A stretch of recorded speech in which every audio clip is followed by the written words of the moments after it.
And we are live across Facebook, Twitter, and LinkedIn. And it's Christmas Eve over here in Europe. We've got about 3 hours, exactly 3 hours of shopping time over here in Europe. And I'm talking to two amazing guys over there in the States. And we're talking about retail. But first up, somebody I've known for a couple of years. Ted Rubin. December 25th. Ted is doing some busy retail stuff. Ted, how are you? I'm good. How are you doing? Good. Those alerts always kill me. It's great to see you. And John Andrews, how are you from Hello, I'm doing good. North Carolina. It's good to Merry see Christmas. you. Merry Christmas. And so for those who don't know, Ted is a communications transformation consultant, CMO, advisory board member of Photify, strategic advisor, investor. And as I said a couple of years, Ted, you're a provocateur, and you laughed. Yes, I love that. I actually added it to my title. Yeah, it's cool. And John is principal at the Cadardin Company, strategic advisor. You've been CEO, principal. You're an expert in retail, the whole area of retail innovation. And we're going to talk about your new book, a really cool new book, and it's extremely relevant. Because, we're moving into this world of the online and the digital and the hybrid. And there you go, Ted has it. It's retail relevancy, how brands and retailers will connect with shoppers in a post-physical retail world. So maybe I'll start with you, John. I mean, how will they? That's the starting question.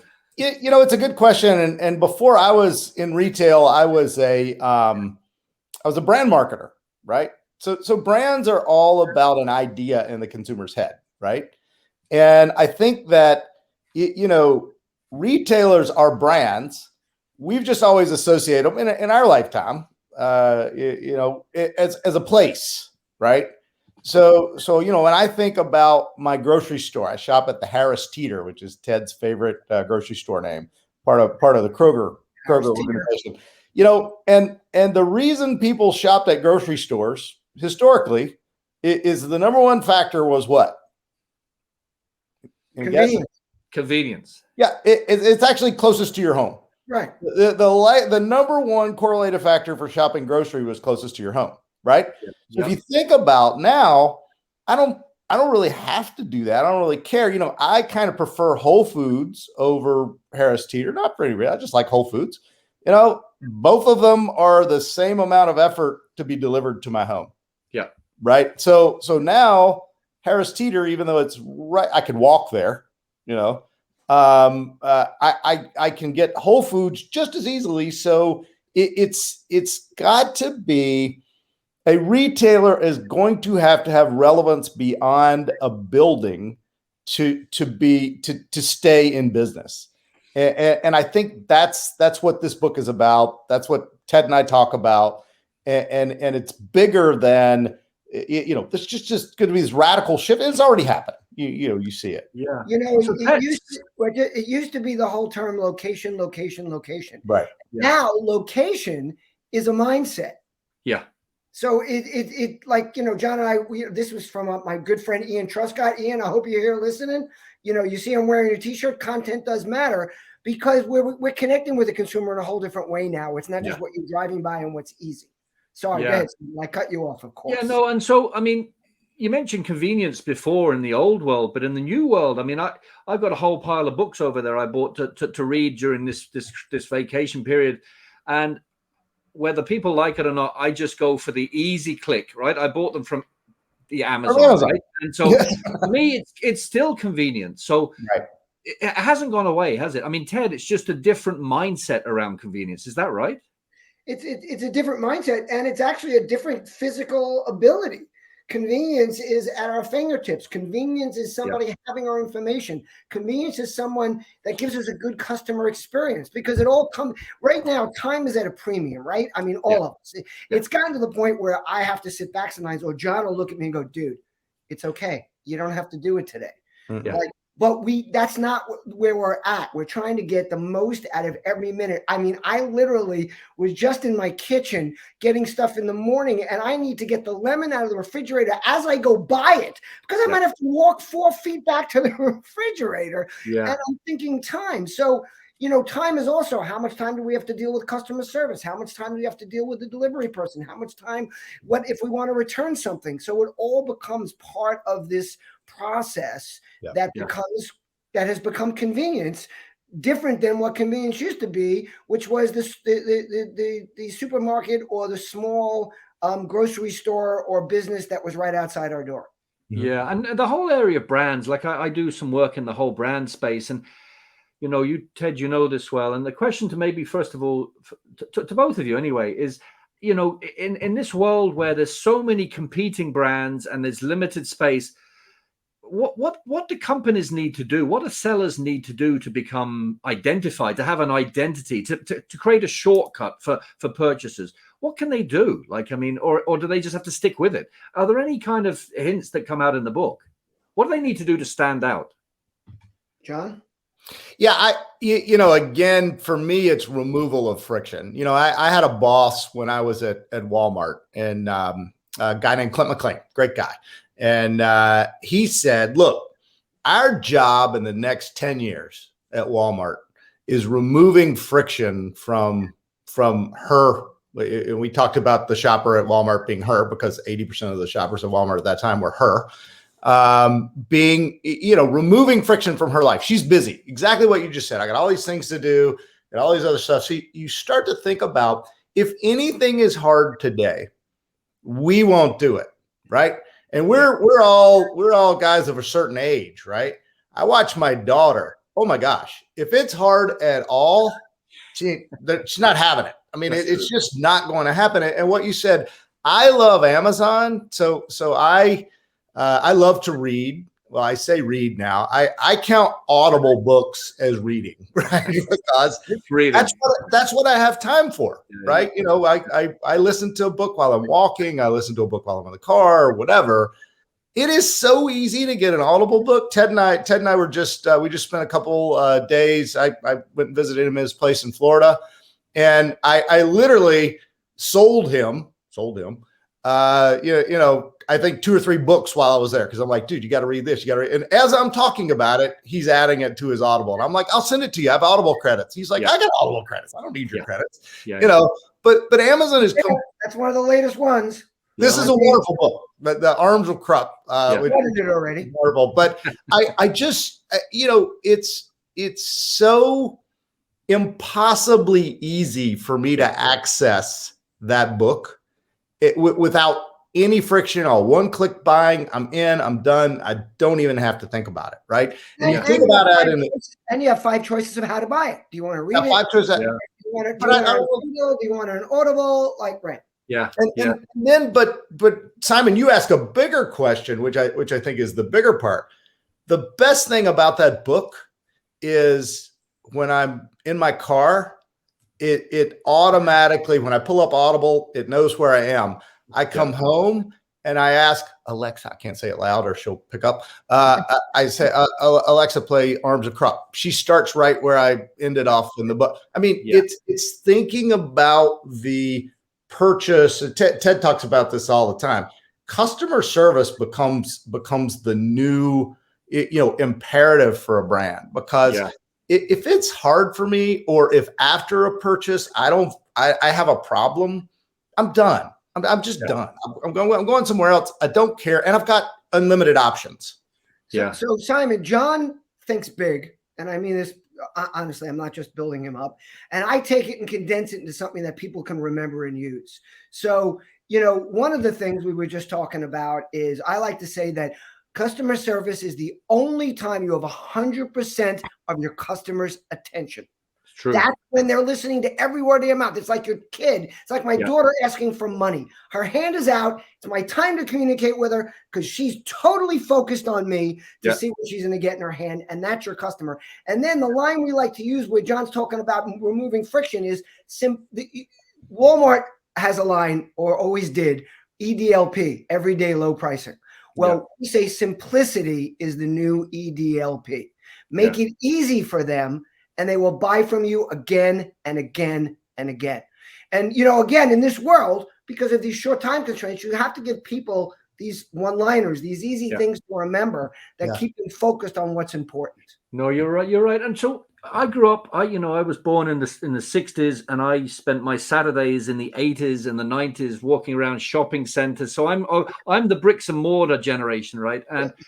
And so what's going to happen to bricks and mortar? I mean, there's always going to be some bricks and mortar, isn't there? But is it going to be the doom and gloom everybody says? The people over here in Europe are saying it's the end of the high street, and yet I've just been down the high street and it was packed. High street's packed.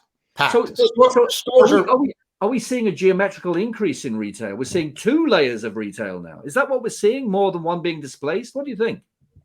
I think so. So I think the retailer of the future is all of the things, right? Like Walmart is going to have such a competitive advantage because it has these warehouse service centers, teaching center. Walk into an Apple store. I know everyone knows this. Walk into an Apple store. It is vibrant, and 2/3 of the people there aren't buying anything. They're interacting with their machine. They're getting training. They're doing all these things. They need a coffee bar in there because if they get a coffee bar in there, when I go to an Apple store, I liken it to the Willy Wonka's toy, right? Candy factory for adults. That's how I see it. I just love the color and the feel and the ambiance. I just want to be there. Well, and to your point, so there's this big thought that malls are dead. Malls aren't dead. No, malls are going to transform into a place where people live. They're going to transform some of that into living space where they recreate. I think we have a mall, I don't know, 2 miles from our home. Beautiful, beautiful kind of high-end mall. Sears is gone, right? And Macy's should be gone. Every time I walk in there, it's God's waiting room. And it's like I don't know why but anyway, those will be transformed into new things. But when my family goes there, we go there to eat, right? And while I'm eating, I drop my computer off at Apple because to get it serviced, and I'm like, oh well, it's good a couple hours, and come back. I'm like, great, we'll go get a beer. But you start to think about that, and then you're going to have like Kumon is going to be there, so I can take my daughter to to tutoring, and I can hang out and have a beer. A lot of things revolve around a beer, Simon. I don't know if you know.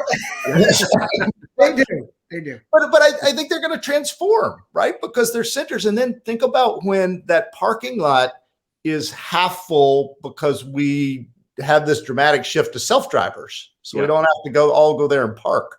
It's just going to be phenomenal. And I think you already see this with all the negativity of COVID. The benefits have been retail has probably moved forward 5 to 10 years in the transformations that were happening anyway. Yeah, I say we went to bed in 2019 and we woke up in 2030. We think it's 2022 next year, but it's actually 2030. Everything's accelerated by a decade. Do you agree, Ted? Yeah, no, it accelerated everything. It got people doing things that we knew they should have been doing before. Remote work. We all knew the tools were there. We all wanted to do it. Right. But there was still this connection. Companies felt you had to be there. And they did that they didn't want to test it. So they just said blanketly, oh, people won't be as productive. It won't work well. Yeah. Well, all of a sudden, they had to be productive. And they found out, oh, my God, people are actually, in many cases, more productive. Yeah, because they're not worried about all the other stuff they had to do. They can manage. And they're not away from it. They don't have to. I don't care if your office is 15 minutes from your home. You still have to get ready and drive there and get out of the car and walk in and get settled, and all this stuff goes in 2 different directions. And then, like John was saying, with these malls, they've discovered that experiences are things that are going to happen there. And John, if I recall correctly, in your mall, there's that North Face store, which is really cool. It might be North Face, it might be Patagonia. No, it's North Face. Right, but you get in, you get to try out the tent, you get to try out the equipment. Yep. They don't even have inventory there. It all gets shipped to you. So one of the things, again, back to my one-liners, one of the things I like to look at is that retailers need to move away from an omni-channel perspective to an omnipresent perspective. Yeah. So they're all connected. They're all in different ways. But like now, you walk into a Dick's and they don't have something you want. You go, okay, great. Can you send it to me? Oh, we won't do that. Well, what about, is it in the store that's in the next town? We don't know. I mean, it amazes me that in this day and age, they still don't know these things, and their e-tail and their retail are still not connected. Omnipresent is a think a good lot way of of putting it. really where we're That's a going. great way of putting it, Ted. Omnipresent. I think they got to move from being pure retailers to service providers. It's interesting. I mean, just back to the book. I mean, Ted, you're one of the world's leading sales relationship experts, and John, you're an expert on retail innovation.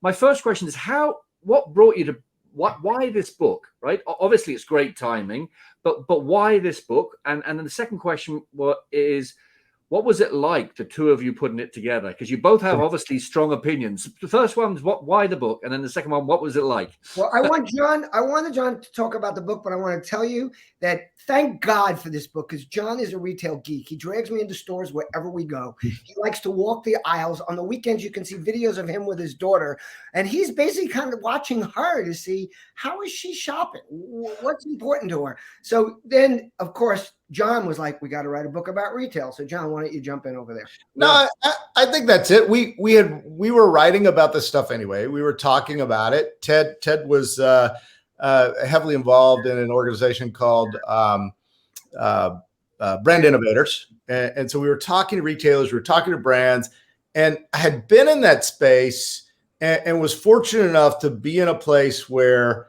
I got in the middle of retail marketing transformation. Right. So in 2008, my assignment at Walmart was to help form an emerging media team. And I'm like, oh, that sounds awesome. What is emerging media? And it was defined for me as everything beyond the banner ads. So this was like, I don't know if you did 2008, Facebook, you couldn't even get on, or maybe you could now just get on it. You had to be in college. Twitter was out. There was all this stuff, YouTube was all of these things. And I'm like, man, we are going to mess this up. This is going to be, by the way, this is going to be terrible. And I'm going to get fired. And I'm going to finally get my picture in the Wall Street Journal for being like one of those idiots. But at least I'll have the pixelated picture. Right. And what we did is, at that time, I was lucky enough to meet Ted. And I met Ted through an influencer named, through a blogger, influencer, whatever word you want to use, named Katya Presnell. And she interviewed, she just got a book out. I have it upstairs. But Katya was working with Ted. Ted was the CMO of Elf Cosmetics. And I was in this emerging media role trying to figure out how not to screw it up. And Katya said, you guys are kind of doing the same thing. Y'all should meet, because we were both talking to folks, and we both realized these voices, these people were the future of what retailers do. People, if you're, when we were talking about social media and Walmart, we were like, oh, well, we'll talk about saving money, and I'm like, well, yeah, that's great. So if you Googled at that time, saving money on groceries, right, or just saving money in retail or whatever, yeah, Walmart didn't come up. Walmart didn't show up, because Walmart didn't make any content about saving money. Walmart made commercials that told you they had everyday low prices, which was great. They didn't make any content. There was nothing that Google said that Walmart saves people money. But Katya Presnell showed up.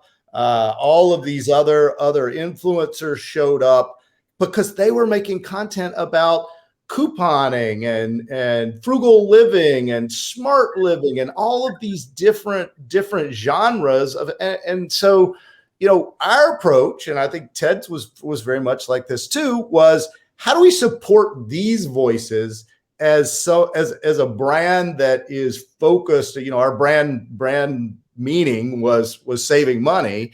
It just, and by the way, I'd love to say we were smart. Ted was smart. I was lucky, and it was great to kind of to see this transformation that went from, kind of this one-way conversation of, hey, Walmart saves you money, to this omnipresent, I like that word, conversation of, hey, here are different ways to save money that are actually actionable besides just shopping. And it was recognizing that word of mouth had become something that is in everybody's hands every day. very Yeah. different than it was. I mean, word of mouth marketing was always an important thing. Yeah. But it happened at the PTA meeting. It happened at the water cooler. It happened, at your sporting event on the weekend. Now, all of a sudden, these people, and it's grown exponentially since then. They called themselves bloggers back then. Now every blogger is an influencer. I like to say everybody influences. Content creator. Yeah, a content creator. I like to say everybody influences somebody. And we Yeah. all buy things because our friends buy them and because people we know buy them and things like that. So, by the way, we're not saying advertising is not important, but advertising hand in hand with content and the voice of the people is what really creates sales. 100%. Absolutely. You need advertising and marketing. You need the content. Right. You need to influence, and you need to build relationships. And for me, it's about, since we last spoke, Ted, April last year, I've been very focused on my own brand, right? My own business brand. And what you were talking about was, relationships matter, and treat people well, and be outspoken at times. And I've been intentionally doing that, and I've seen my own tribe grow. And it's because people want to connect. Humans want to connect.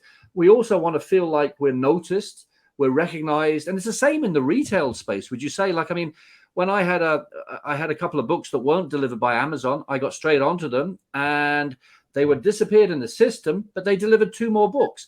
They recognized me. They noticed my pain. Sure. Do you think that's just bringing this to an end in the last few minutes?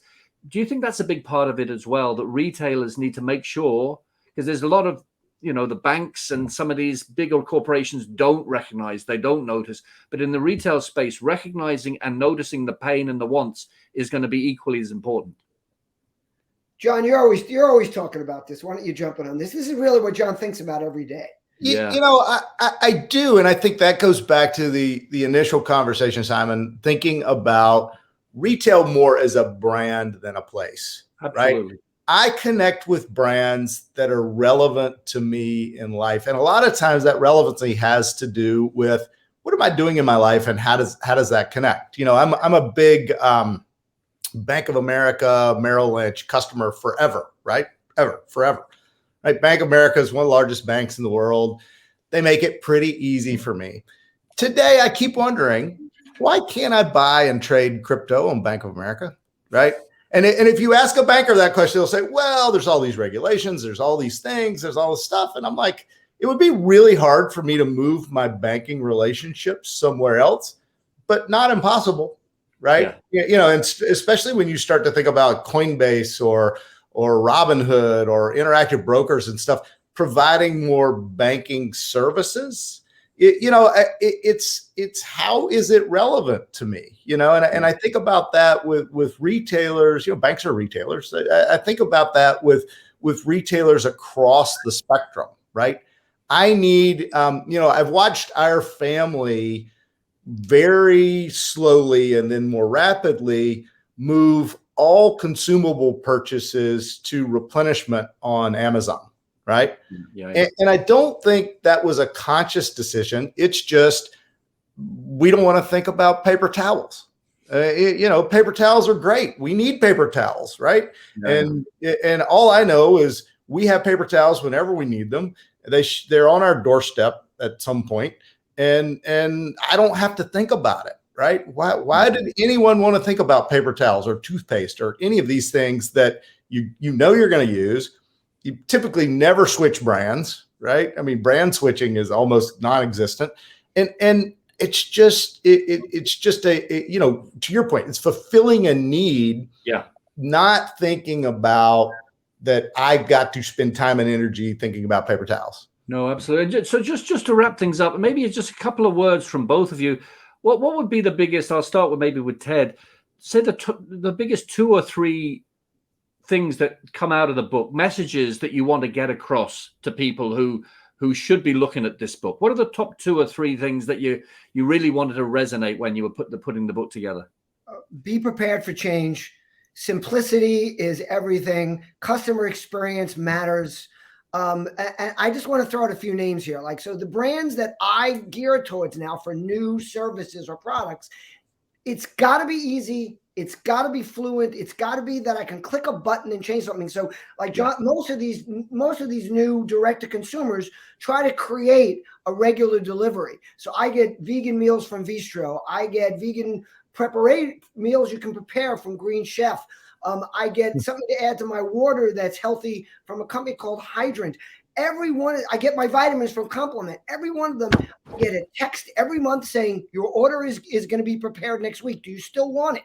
I click a button, and with just clicking a button, I can change. No, I don't want it. Put it back a week. Put it back a month. They give me all these different choices. It used to be you had to get it every week, or you can only put it off a day, or you can't cancel. That to me is what brands have to start thinking about again. Simplicity. How do you make it easy? How do you give customers a great experience? Because to me, that's everything. Yeah, it's just creating that warm, fuzzy feeling that helps you to come back. And John, what about you? Any other words of wisdom around building an identity or being sustainable as a retailer in this hybrid world? I would agree with what Ted said, and I would add this. What are you waiting for? Stop waiting. I can't tell you how many times I heard from people, well, e-commerce is only 12% of overall commerce. Like, okay, so what are you going to wait till it's 50% and then jump in? I mean, Ted and I were at a meeting with some financial folks a few years ago. And we weren't pushing anything. We just asked them about, well, what are you thinking about crypto and how are you doing that? They're like, oh, well, that's not anything our customers are ever going to do, right? I wrote that in 2001, contract law in an e-commerce age, right? Right. Yeah, 2001 years ago. Yeah, right. And it was a bestseller then. And so anybody who says this isn't real, they're kind of 20 years behind the date. Well, and again, is crypto going to be a thing in the future or not?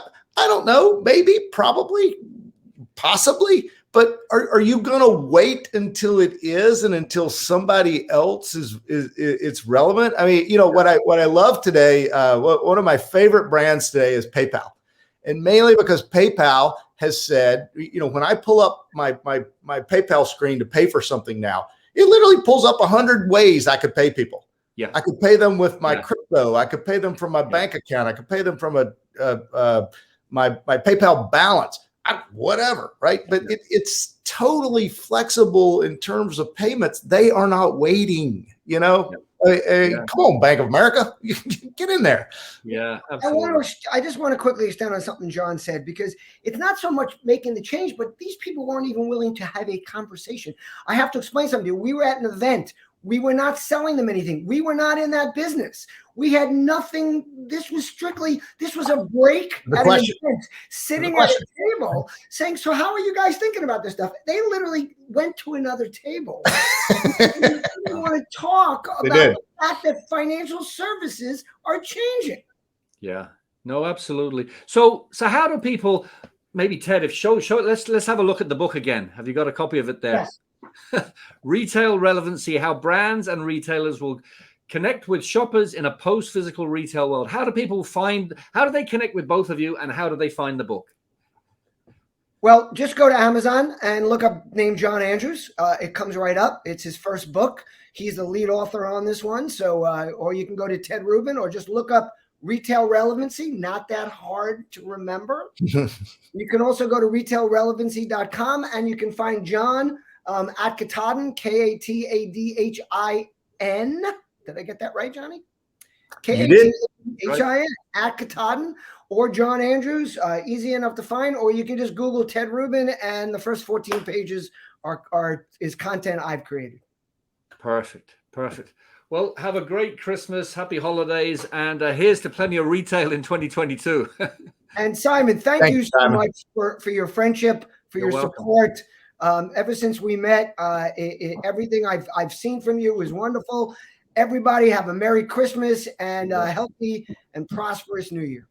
Take care, everybody. Thanks, both of you. Thanks, John. Thanks, Ted. Thank you. Take care. Bye. Hey, guys. Merry Christmas. Bye.